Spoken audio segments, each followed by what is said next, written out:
नमस्कार दोस्तों, स्वागत है आप सभी का आपके अपने YouTube channel all exam guide गुरु पर। दोस्तों, मैं अजीत पांडे आप सभी का वेलकम करता हूं। इस वीडियो में मैं आपसे 30 क्वेश्चंस पॉलिटी के पूछ रहा हूं।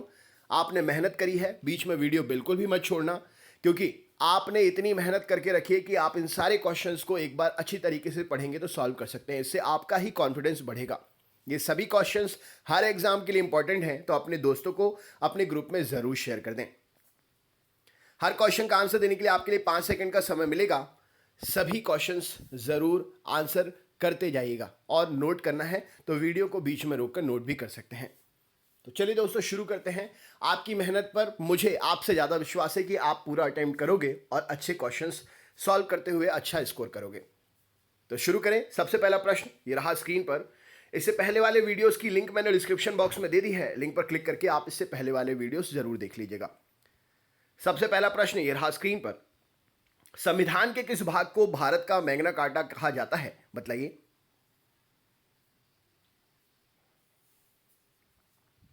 चलिए देखते हैं। तो राइट आंसर क्या हो जाएगा?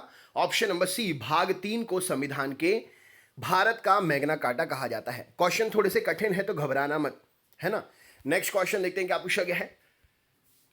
निम्न में से कौन सा सुमेलित नहीं है? राइट आंसर क्या है बताइए।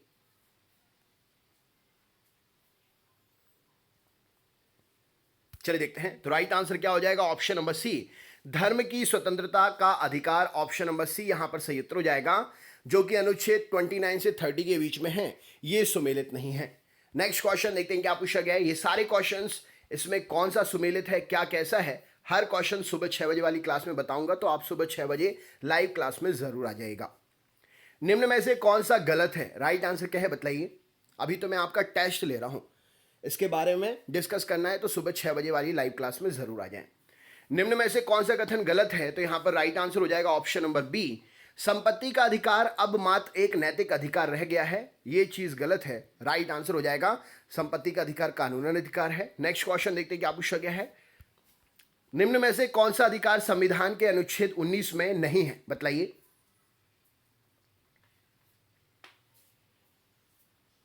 चलिए देखते हैं। तो कौन सा अधिकार संविधान के अनुच्छेद 19 में नहीं है? तो ऑप्शन नंबर डी, उपाधियों का अंत। राइट आंसर हो जाएगा ऑप्शन नंबर डी, उपाधियों का अंत जो है, ये कोई अधिकार संविधान के अनुच्छेद 19 में नहीं है। नेक्स्ट क्वेश्चन देखते हैं क्या पूछा गया है। अनुच्छेद 18 के अंतर्गत निम्न में से कौन सी उपाधि एक भारतीय द्वारा धारित नहीं की जा सकती है? बताइए।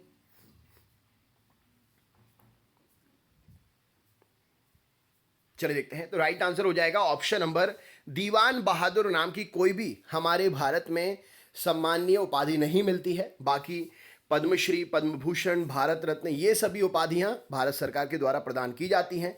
नेक्स्ट क्वेश्चन देखते हैं क्या पूछा गया है। निम्न में से कौन सा कार्य अनुच्छेद 17 के अंतर्गत छुआछूत माना जाता है? बताइए।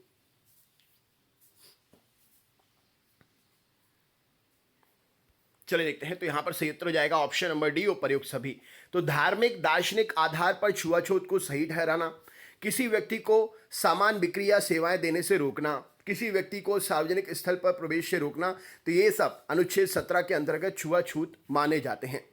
आपको पता ही होगा, इससे पहले जो भी वीडियोस बनाए हैं वो सभी क्वेश्चंस अभी हुए एग्जाम में पूछे गए हैं। तो अपनी क्लास के वीडियो से एग्जाम में क्वेश्चंस पूछे जाते हैं, तो इससे पहले वाले वीडियोस जरूर देख लीजिएगा, जिसकी लिंक डिस्क्रिप्शन बॉक्स में है। नेक्स्ट क्वेश्चन देखते हैं क्या पूछा गया है।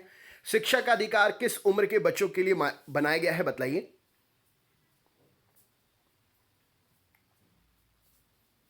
चलिए देखते हैं। तो शिक्षा का अधिकार ऑप्शन नंबर 6 वर्ष से 14 वर्ष तक के बच्चों के लिए बनाया गया है। नेक्स्ट क्वेश्चन देखते हैं क्या पूछा गया है। ये रहा स्क्रीन पर। निम्न में से कौन सा कथन असत्य है? राइट आंसर क्या है बताइए।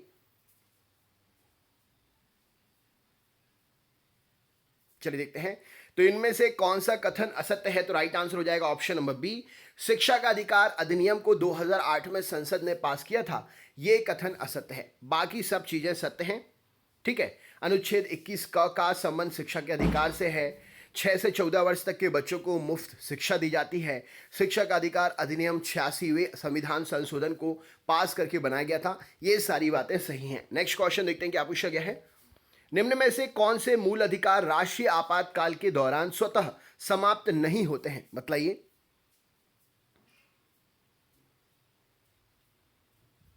चलिए देखते हैं। तो राइट आंसर हो जाएगा ऑप्शन नंबर अनुच्छेद 20 और 21 जो हैं राष्ट्रीय आपातकाल के दौरान स्वतः समाप्त नहीं होते हैं। नेक्स्ट क्वेश्चन देखते हैं क्या पूछा गया है। ये रहा स्क्रीन पर। अनुच्छेद 25 का संबंध किससे है? क्या उत्तर हो जाएगा इस क्वेश्चन के लिए, बताइए। चलिए देखते हैं।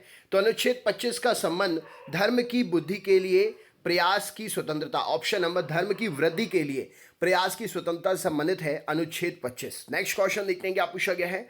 ये रहा स्क्रीन पर। मतलब आप धर्म की वृद्धि कर सकते हैं, उसमें आप प्रयास कर सकते हैं, इसमें आप स्वतंत्र हैं। ये धर्म की वृद्धि से संबंधित अनुच्छेद 25 में जानकारी मिलती है। नेक्स्ट क्वेश्चन देखते हैं। निम्न में से कौन सा कथन प्रधानमंत्री के बारे में सही है? क्या उत्तर होगा, बताइए।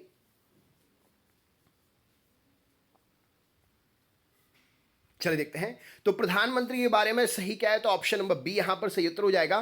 प्रधानमंत्री की नियुक्ति राष्ट्रपति द्वारा की जाती है, तो ये बात सही है। ऑप्शन नंबर बी यहां पर सही उत्तर हो जाएगा। नेक्स्ट क्वेश्चन देखते हैं क्या पूछा गया है। ये रहा स्क्रीन पर। कौन सा संविधान संशोधन कहता है कि मंत्रिमंडल में प्रधानमंत्री समेत मंत्रियों की कुल संख्या लोकसभा के कुल सदस्यों के 15% से अधिक नहीं होगी? बताइए।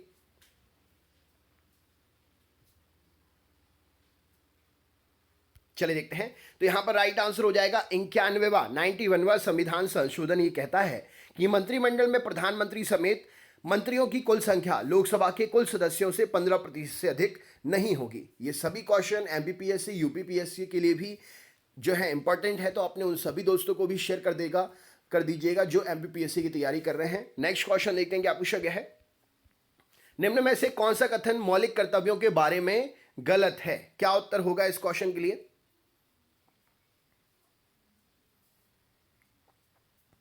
चलिए देखते हैं।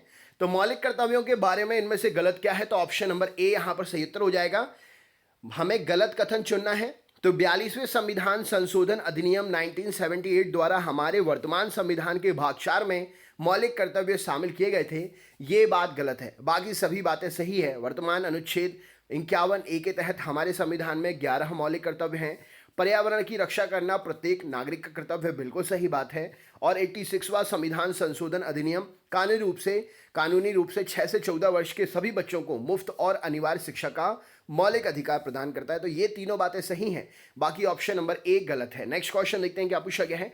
निम्न में से कौन सा कथन आपातकाल के बारे में ठीक है? राइट आंसर क्या है, बताइए। चलिए देखते हैं। तो आपातकाल के बारे में ठीक है, तो ऑप्शन नंबर डी यहां पर सही उत्तर हो जाएगा। सिर्फ कैबिनेट की लिखित सलाह पर ही राष्ट्रपति आपातकाल की घोषणा कर सकता है, यह बात सही है। नेक्स्ट क्वेश्चन देखते हैं क्या पूछा गया है। यह रहा स्क्रीन पर। संविधान की प्रस्तावना में संशोधन के मामले में कौन सा कथन सही नहीं है? बतलाइए।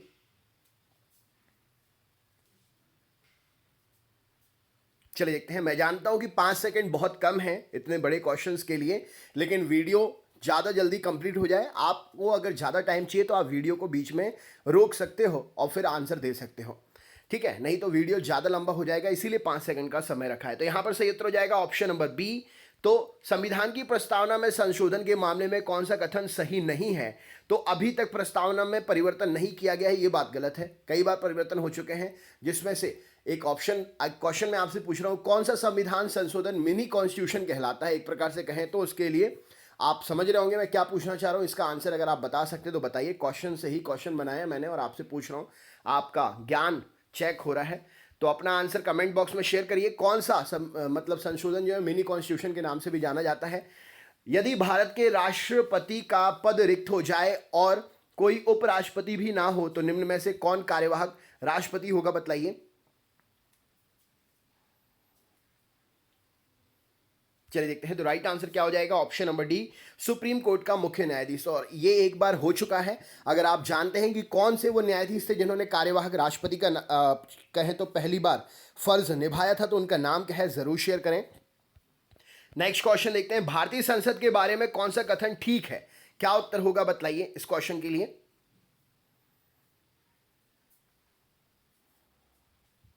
चलिए देखते हैं। तो भारतीय संसद के बारे में ऑप्शन नंबर सी सही है। अब क्या है? संविधान का अनुच्छेद 72 राज्यसभा की संरचना निर्दिष्ट करता है, ये आंसर सही है, कथन ठीक है। नेक्स्ट क्वेश्चन देखते हैं क्या पूछा गया है, ये रहा स्क्रीन पर। निम्न में से कौन भारत को धर्मनिरपेक्ष राज्य घोषित करता है, बताइए।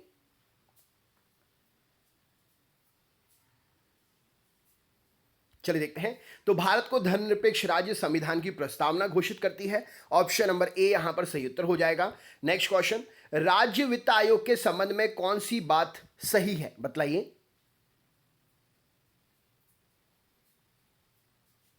चलिए देखते हैं। तो राज्य वित्त आयोग के बारे में कौन सा कथन सही है, तो ऑप्शन नंबर डी उपर्युक्त सभी कथन सही हैं।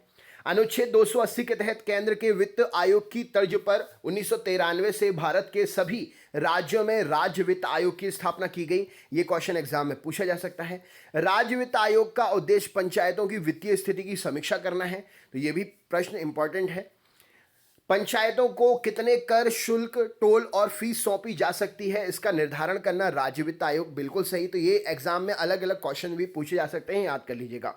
नेक्स्ट, किसने कहा था राष्ट्रपति का आपातकालीन अधिकार संविधान के साथ धोखा है, बतलाइए।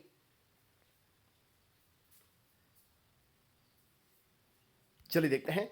तो राइट आंसर हो जाएगा option number D, Hridaynath Kunzru ने यह बात कही थी कि राष्ट्रपति का आपातकालीन अधिकार संविधान के साथ में धोखा है। नेक्स्ट क्वेश्चन देखते हैं क्या पूछा गया है। संविधान के किस भाग में केंद्र राज्य वित्तीय संबंध दिए गए हैं, बतलाइए।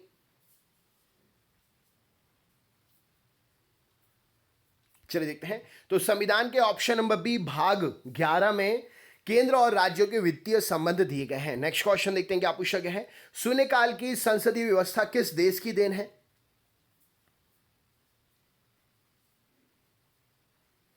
चलिए देखते हैं। तो शून्यकाल की संसदीय व्यवस्था भारत की ही देन है। Option number D right answer हो जाएगा। शून्यकाल कितने बजे से शुरू होता है, अगर आपको पता है तो बताइए, और नहीं पता है तो सुबह 6 बजे आइए, लाइव क्लास में बता दूंगा। संविधान के किस संशोधन ने लोकसभा के सदस्यों की संख्या 525 से बढ़ाकर 545 कर दी, बताइए।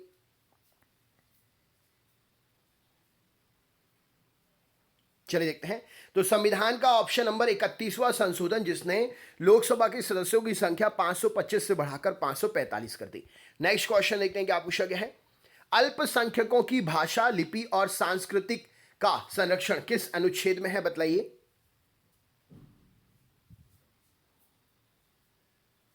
चलिए देखते हैं।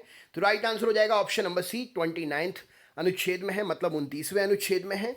नेक्स्ट क्वेश्चन देखते हैं क्या पूछा गया है। निम्न में से कौन सा सुमेलित नहीं है, राइट आंसर क्या है, बतलाइए।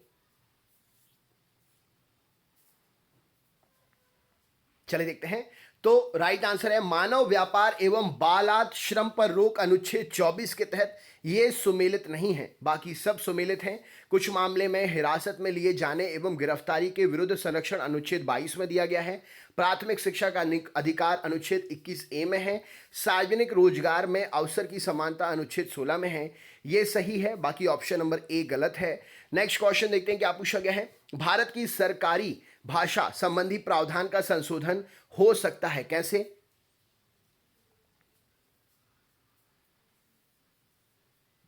चलिए देखते हैं। तो राइट आंसर हो जाएगा ऑप्शन नंबर डी सामान्य बहुमत से हो सकता है। नेक्स्ट क्वेश्चन देखते हैं। निम्न में से कौन सा कथन नीति निर्देशक सिद्धांतों के बारे में सही नहीं है, बताइए। चलिए देखते हैं। तो नीति निर्देशक सिद्धांतों के बारे में सही नहीं है, ऑप्शन नंबर सी कानूनी तौर पर इन अधिकारों का उल्लंघन होने पर अदालतों के द्वारा इन्हें पुनः लागू किया जा सकता है, ये बात सही नहीं है। नेक्स्ट क्वेश्चन देखते हैं। और सही बात क्या क्या है। नीति निर्देशक सिद्धांतों का अनुच्छेद 36 से 51 में उल्लेख किया गया है। इन अधिकारों का लक्ष्य देश में सामाजिक और आर्थिक लोकतंत्र की स्थापना करना है और इन्हें समाजवादी अधिकार भी कहा जाता है, तो ये सही है। नेक्स्ट क्वेश्चन देखते हैं क्या पूछा गया है। अगले क्वेश्चन का आंसर, भारतीय संविधान की 10वीं अनुसूची का संबंध किससे है, बतलाइए।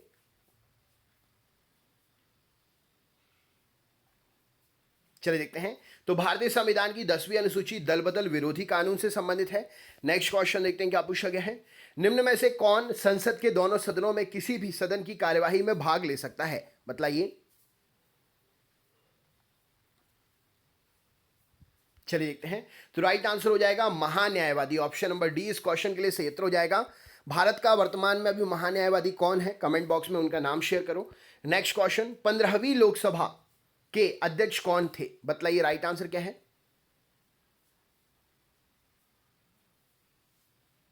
चलिए देखते हैं।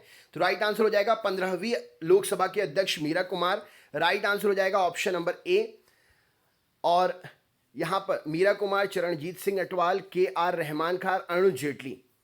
तो इनमें से आंसर आपको बताना था।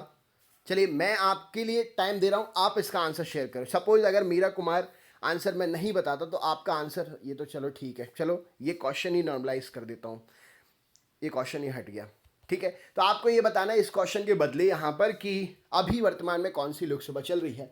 अच्छा खासा क्वेश्चन एक नॉर्मलाइज हो गया, चलो कोई बात नहीं, मैंने बता दिया, आपने बताया, ठीक है कोई बात नहीं। इस क्वेश्चन की जगह पर आप ये बताओ कि वर्तमान में कौन सी लोकसभा चल रही है, ठीक है, अभी वर्तमान में कौन सी लोकसभा चल रही है। तो ये आपका पॉलिटी का क्वेश्चन सेट पेपर था।